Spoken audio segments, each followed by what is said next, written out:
사연을 쓰는 오늘처럼 창밖으로 떨어지는 빗방울 소리를 들으면 비 오던 날 자식 집에 발도 못 딛고 쫓겨난 그때의 일이 생각나네요.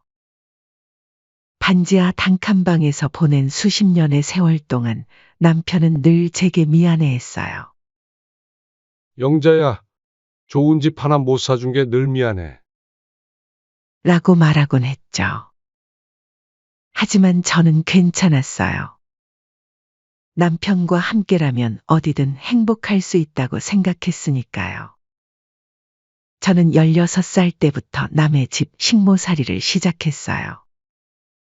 아침부터 밤까지 일하면서도 따뜻한 잠자리 하나 없었죠.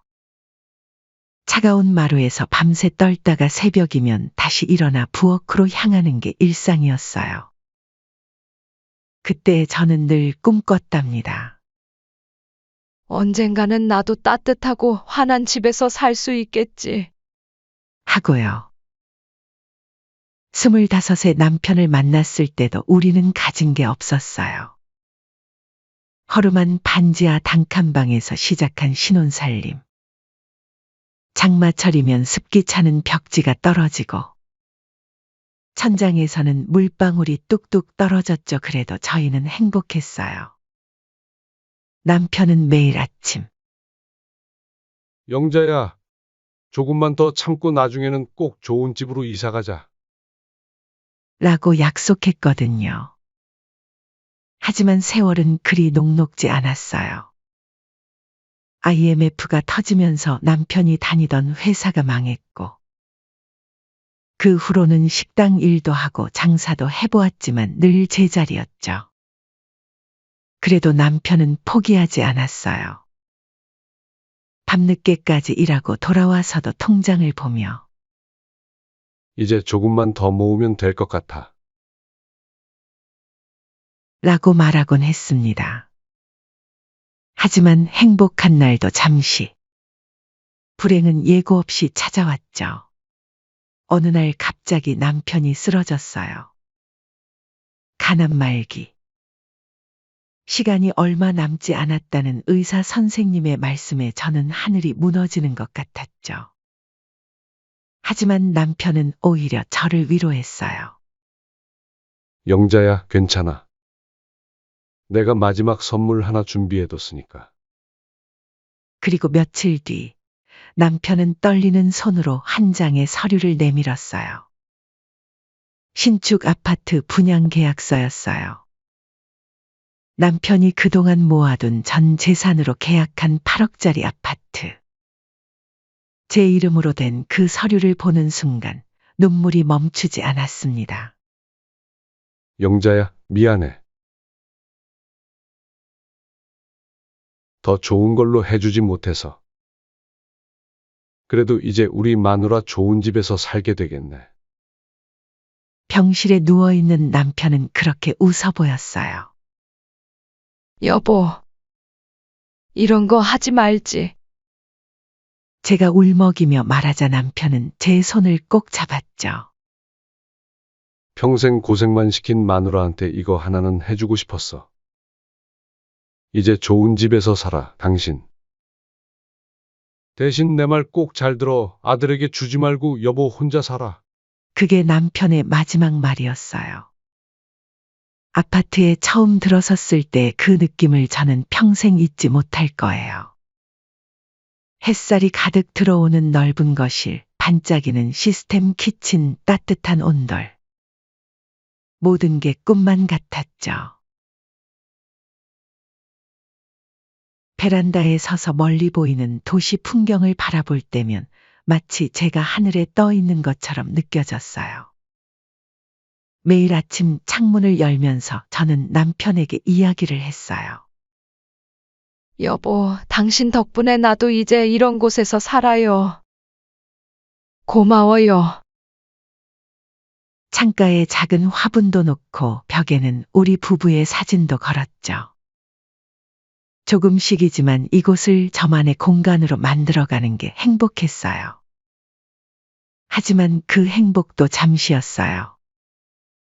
어느 날 아들 석훈이가 찾아왔거든요. 석훈이는 23살에 애를 가지면서 일찍 결혼했는데 지금은 아내 미영이와 7살 민준이와 함께 좁은 원룸에서 살고 있었어요. 엄마, 민준이가 내년에 초등학교에 가는데 이 좁은 원룸으로는 도저히 안 될 것 같아요. 석훈이가 무릎을 꿇으며 말했어요. 며느리 미영이도 눈물을 글썽이며 어머니, 제발 우리랑 집을 바꿔주세요. 어머님은 혼자시니까 원룸도 충분하시지 않을까요? 라고 했죠. 그 순간 저는 가슴이 철렁 내려앉는 것을 느꼈어요. 평생 꿈꿔왔던 이 집, 남편의 마지막 선물인 이 공간을 내어줘야 한다니.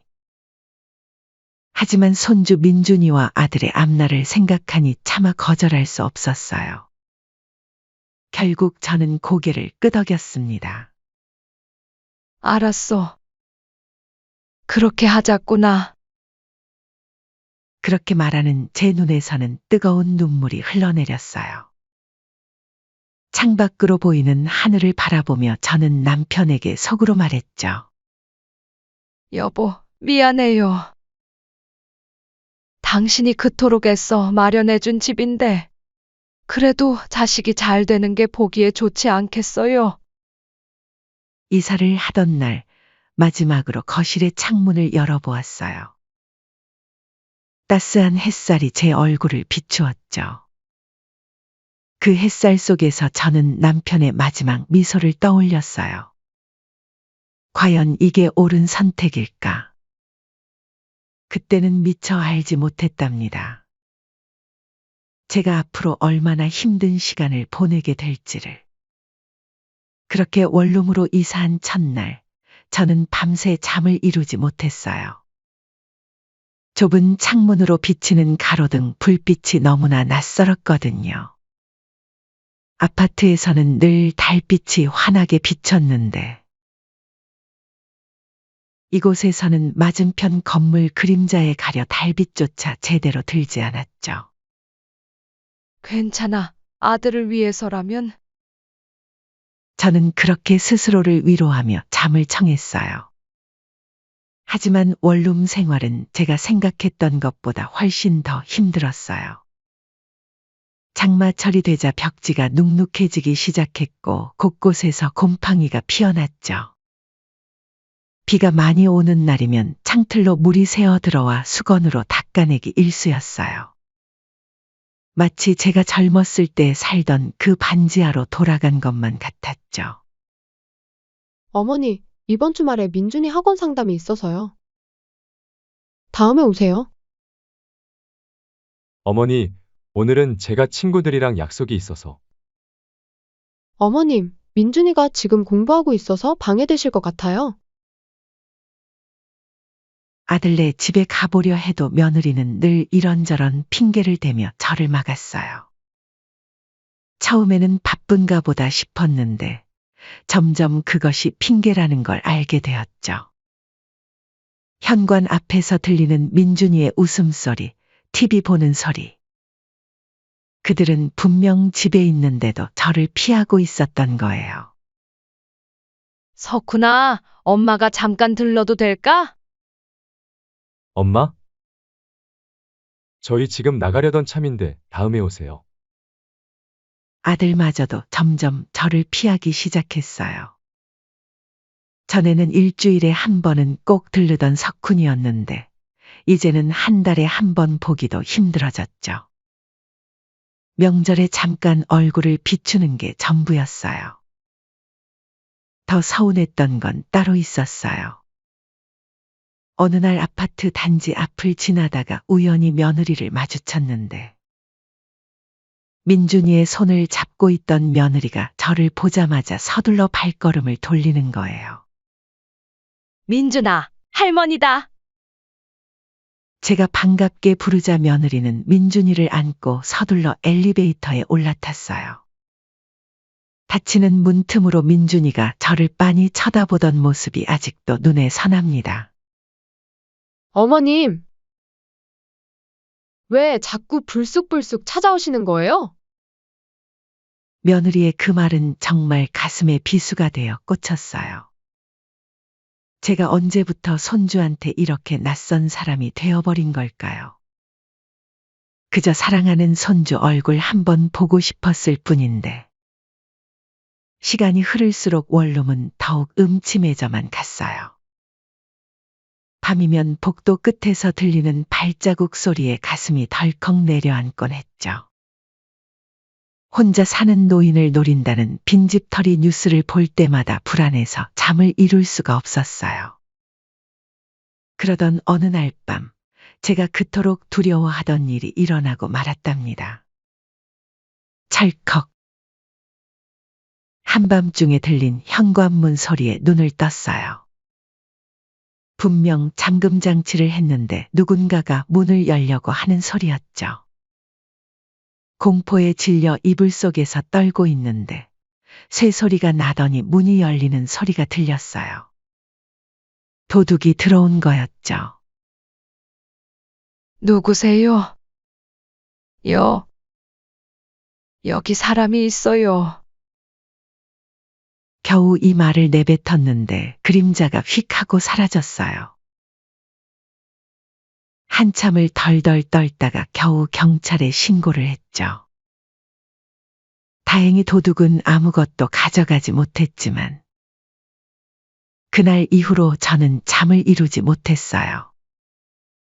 밤마다 계속되는 악몽에 시달렸고 작은 소리만 들려도 가슴이 철렁 내려앉았죠.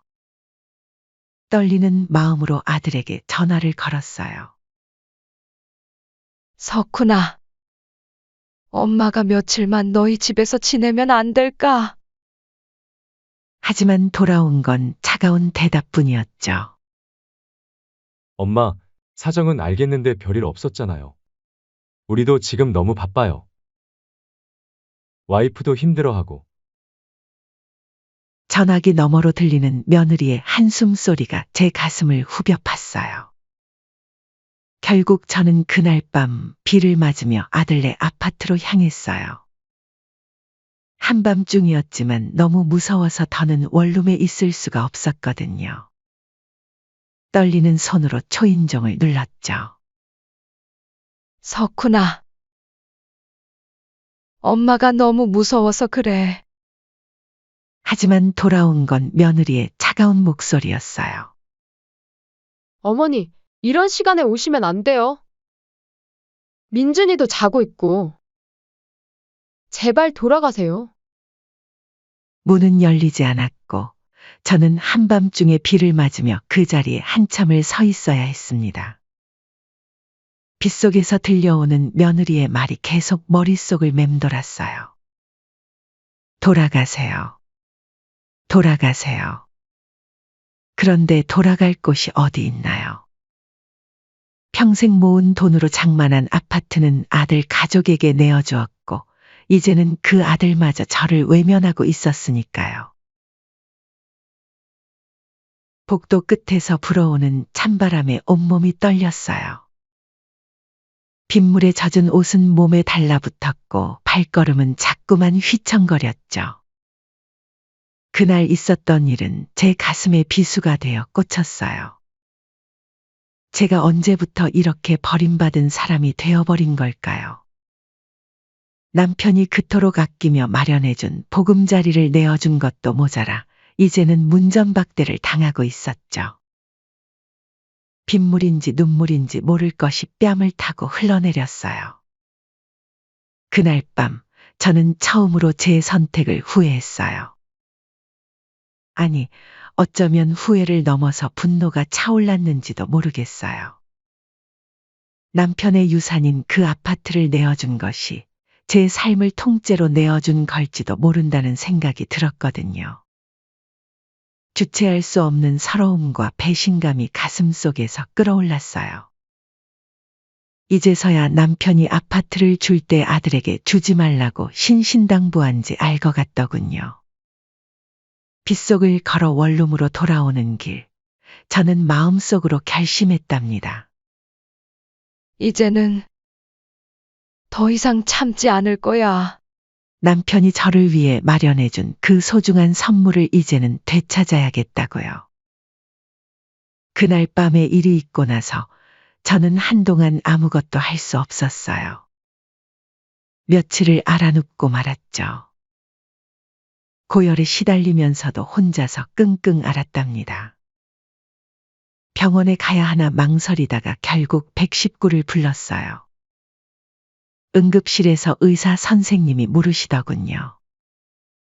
보호자분은 안 계신가요?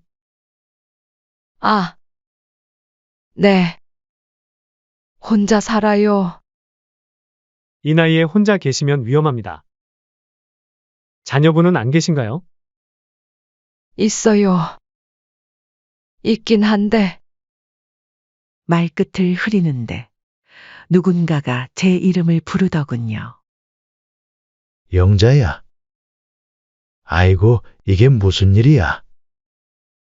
40년 지기정 반장님이었어요. 동네 약국 원장님이 제가 응급실에 실려갔다고 연락을 했다더군요. 이게 뭐야? 어쩌다가 이렇게 됐어? 그냥, 감기가 좀 심해서요. 감기는 무슨? 얼굴이 이게 뭐야? 아들은 연락 안 했어? 아들요? 저기, 바빠서요. 바빠! 엄마가 응급실에 있는데! 정 반장님의 얼굴이 불그락푸르락해지더니 제 손을 꼭 잡으셨어요. 영자야, 이제 다 말해. 뭔가 있는 거지? 그 말에 저는 그만 눈물을 쏟고 말았어요. 그동안 있었던 일들을 하나하나 털어놓았죠. 아파트를 내어주고 나서 겪은 일들, 빗속에서 문전박대 당했던 일, 모든 걸요. 미쳤나? 당신 미쳤어? 그 귀한 아파트를 그렇게. 정 반장님은 발을 동동 구르셨어요. 아직 이전 등기는 안 했지? 네? 아직은, 잘 됐네. 당장 취소해. 그리고 집토로 빼서 그놈 자식들. 그렇게 시작된 일이었어요. 정 반장님은 그날로 변호사 아들까지 불러오셨죠. 지금이라도 늦지 않았습니다. 아직 등기가 안 넘어갔으니 다행이에요. 하지만, 석훈이가, 자식이라고 다 좋은 게 아닙니다. 이런 식으로 어머니를 대하는 자식에게 그렇게 좋은 것만 줄 필요 없어요. 하지만 저는 아직도 망설여졌어요. 그래도 내 자식인데 하는 마음이 들었거든요. 그러다 며칠 뒤 더 큰 일을 겪게 될 줄은 몰랐답니다. 석훈이 생일이었어요. 아침 일찍부터 장을 보러 나갔죠. 장보기를 마치고 집으로 돌아와 정성스레 미역국을 끓였어요. 남편이 살아있을 때는 늘 셋이서 먹던 미역국인데 이제는 혼자 끓이려니 마음이 쓸쓸하더군요. 여보세요, 석훈아? 네, 엄마. 오늘, 너 생일이잖아. 엄마가 미역국. 아. 죄송한데 오늘은 안 될 것 같아요. 회사에서 회식이 있어서. 순간 가슴이 철렁했어요. 아들 목소리에서 거짓말하는 티가 났거든요. 어릴 때부터 거짓말할 때면 저런 식으로 말끝을 흐렸었죠. 그래. 그럼 미역국이라도 두고 올게. 엄마, 제발 오지 마세요. 오늘은 진짜 안 돼요. 알았다. 전화를 끊고 한참을 생각했어요. 뭔가 이상했죠. 아들은 원래 회식이 있으면 전날부터 말했었거든요. 결국 저는 미역국을 들고 아파트로 향했어요. 멀리서도 환한 불빛이 보였죠. 엘리베이터를 타고 올라가는데 웃음소리가 들렸어요. 14층, 15층. 문이 열리자 더 선명한 소리가 들렸죠. 장모님 이렇게 와주셔서 정말 감사해요. 자, 우리 민준이가 아빠 생일 케이크 잘라보자. 고서방 생일인데 당연히 내가 와야지. 사돈댁 식구들과 함께 파티를 하고 있었던 거예요. 저만 빼고. 손에 든 미역국 그릇이 떨어질 것만 같았어요. 다리에 힘이 풀려 벽에 기대어 섰죠. 그때 현관문이 벌컥 열렸어요. 택배를 받으러 나온 며느리였죠. 어머니? 미역국. 두고 가려고 했는데 어머니, 지금? 안에서 웃음소리가 더 크게 들렸어요. 장모님, 이 음식 더 드셔보세요. 우리 사위가 최고야. 며느리의 얼굴이 창백해졌어요. 어머니. 이건 그래. 이제 알겠다. 미역국 그릇을 내려놓으려는데 현관문 틈으로 석훈이가 보였어요. 여보, 누구야? 뭔데 이렇게 오래 걸려? 그게 석훈이가 현관으로 나왔다가 저를 보더니 얼굴색이 변했어요. 엄마? 왜? 오지 마시라니까. 미역국 가져왔어. 내 생일인데 이것도 못 먹이나 했더니 이제 보니 내가 필요 없었던 거구나. 엄마, 이건 그게 아니라. 회식한다며? 거짓말도 참 잘하네. 제 눈에서 저도 모르게 눈물이 흐르더군요. 어머니, 그게 아니고요. 오늘은 먼저 약속이 있어서. 그래. 사도는 되는데 난 안 되는구나. 미역국 그릇을 그대로 내려놓고 돌아섰어요. 뒤에서 석훈이가 뭐라고 부르는 것 같았지만 더는 듣고 싶지 않았어요. 엘리베이터를 기다리는데 안에서 들리는 말소리. 엄마, 죄송해요. 시어머님이? 아이고, 그분 성격이 괴팍하시네. 원래도 저러셨나? 가슴이 찢어지는 것 같았어요. 엘리베이터를 타고 내려오면서 결심했어요. 더는 안 되겠다고요. 다음 날 아침, 저는 일찍 부동산을 찾아갔어요. 최 사장님, 제 아파트 내놓을게요. 네. 영자 씨 아파트요. 무슨 일 있으셨어요? 금매로 내놓을 거예요. 시세보다 싸게 해서라도 빨리 팔고 싶어요. 아니, 갑자기 이러시면. 어제까지 고민했어요. 이제는 제 선택을 하려고요. 최 사장님은 걱정스러운 얼굴로 물으셨어요. 그래도 그때는 자식분 준다고 하신 거 아니었어요? 네. 그랬죠. 근데 이제는 아니에요. 혹시 자제분과 무슨 일 있으신 거예요? 그냥 제가 눈치 보며 살기는 이제 지친 것 같아요.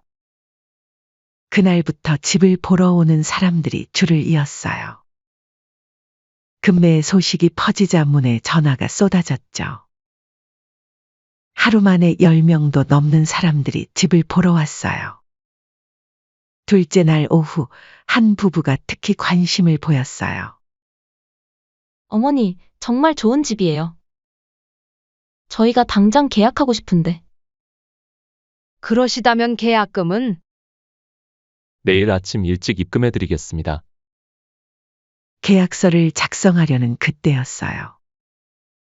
석훈이가 부동산으로 헐레벌떡 뛰어들어왔어요. 엄마! 이게 무슨 소리예요? 우리 집을 왜 파시는 거예요? 니네 집? 이게 누구 집인데? 엄마가 우리 준다고 했잖아요. 그래, 주기로 했지. 근데 나는 내 아들에게 주려고 했던 거지. 너는 더 이상 내 아들이 아니다.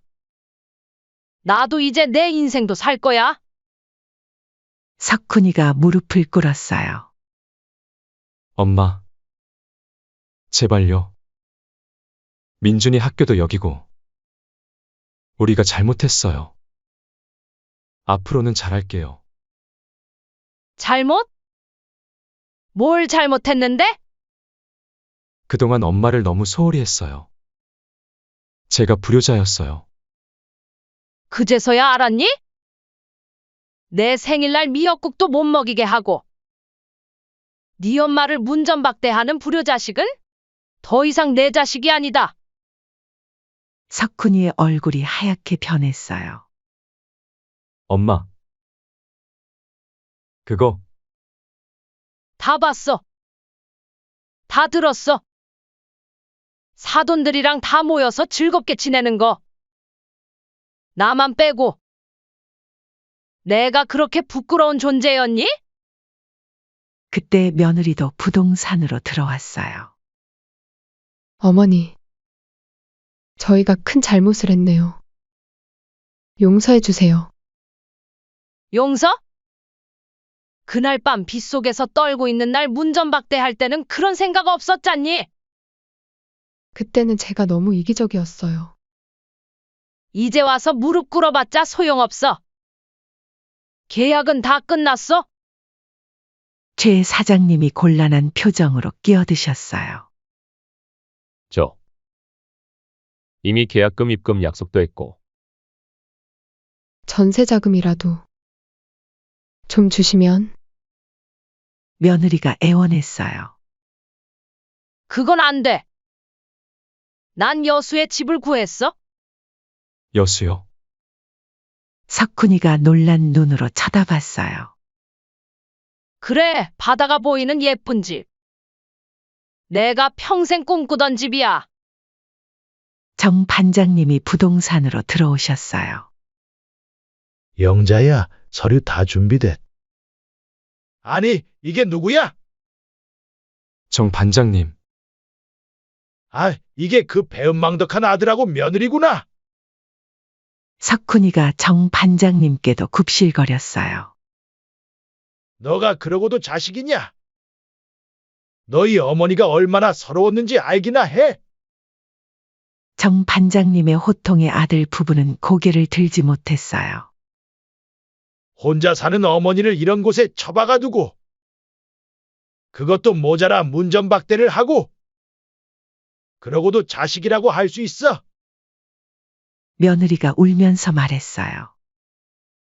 저희 진짜 잘못했어요. 다시는 그러지 않을게요. 이제 와서 그게 무슨 소용이야? 영자야, 흔들리지 마. 이 애들 말에 넘어가면 안 돼. 정 반장님 말씀이 맞았어요. 이제 와서 눈물을 보인다고 해서 달라질 게 없었으니까요. 엄마, 제발. 마지막 기회를 주세요. 저희가 정말 잘못했어요. 너희한테 줄 기회는 이미 지났어. 한 달 안으로 이사 나가. 엄마.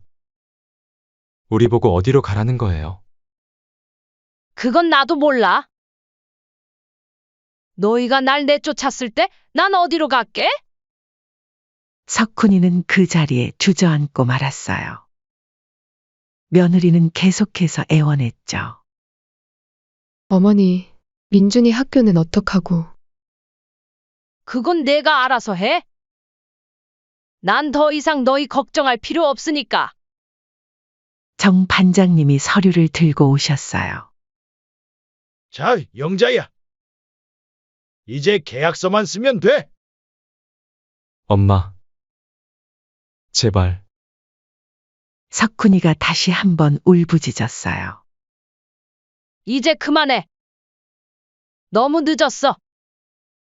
계약서에 도장을 찍는 순간 제 마음이 이상하게 가벼워졌어요.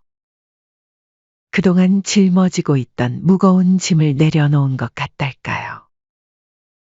마지막 날 이삿짐을 싸는 석훈이네를 보며 마음 한켠이 아팠어요.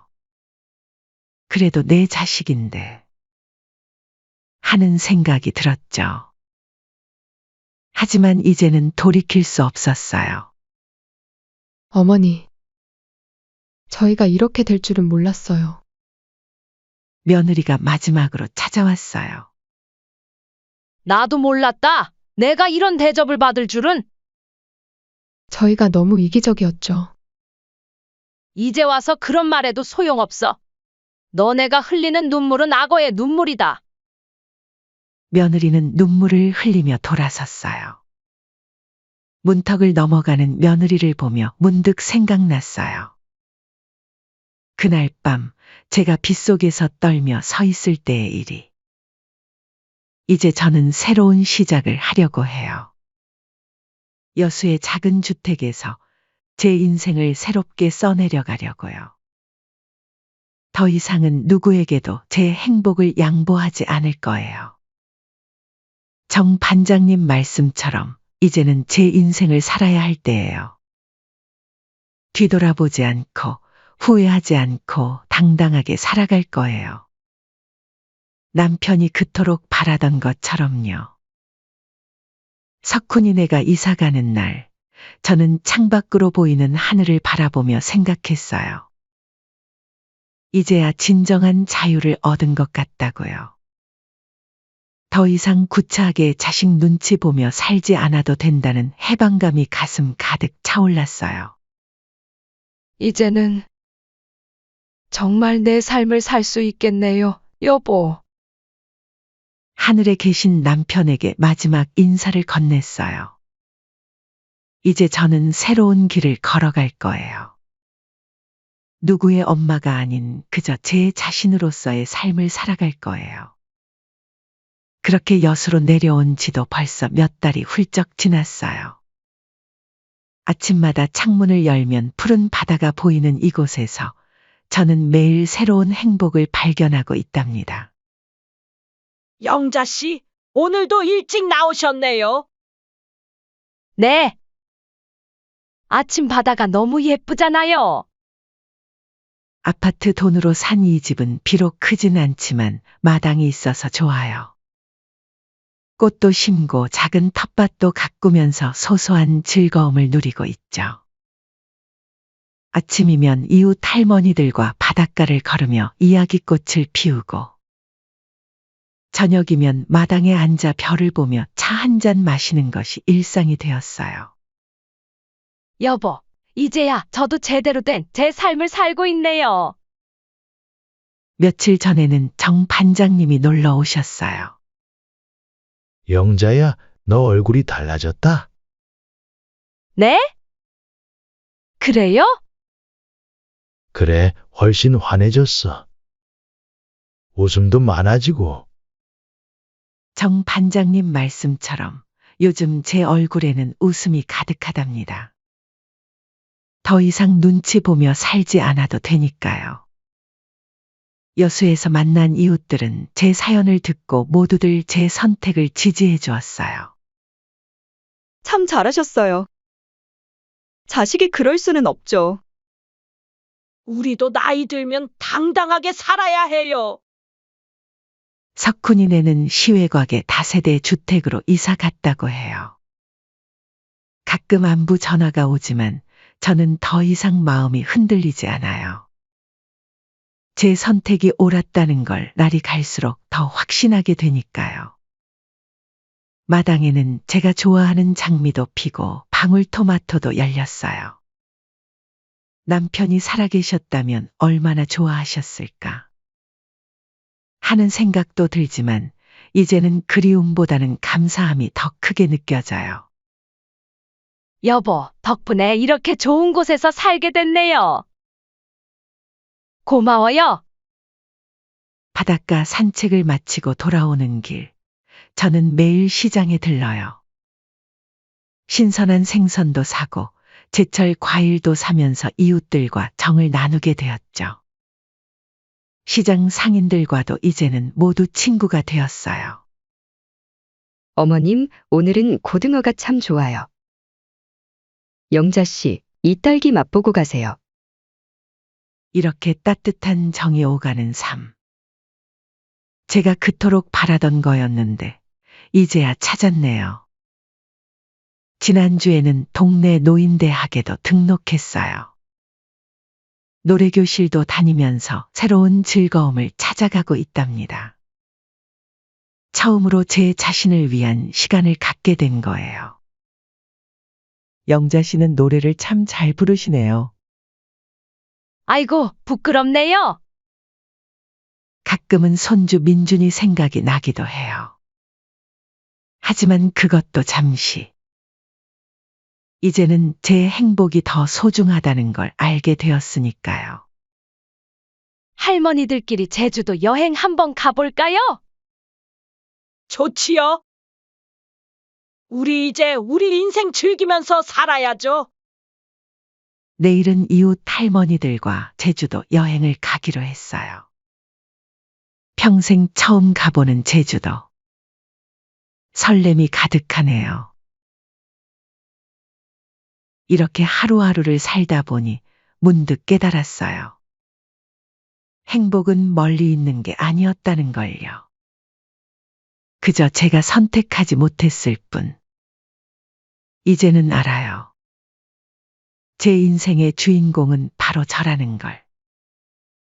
그리고 앞으로도 그렇게 살아갈 거예요. 여보, 저 이제 정말 행복해요. 바다를 보며 조용히 미소 짓는 저희 모습이 아마도 남편이 진정으로 바라던 모습이 아니었을까요?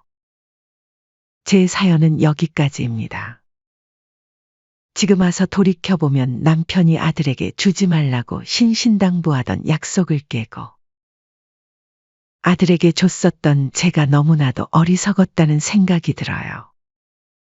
평생 가족과 자식들을 위해 희생을 하는 게 값진 일이라고 생각을 하며 살아왔던 저는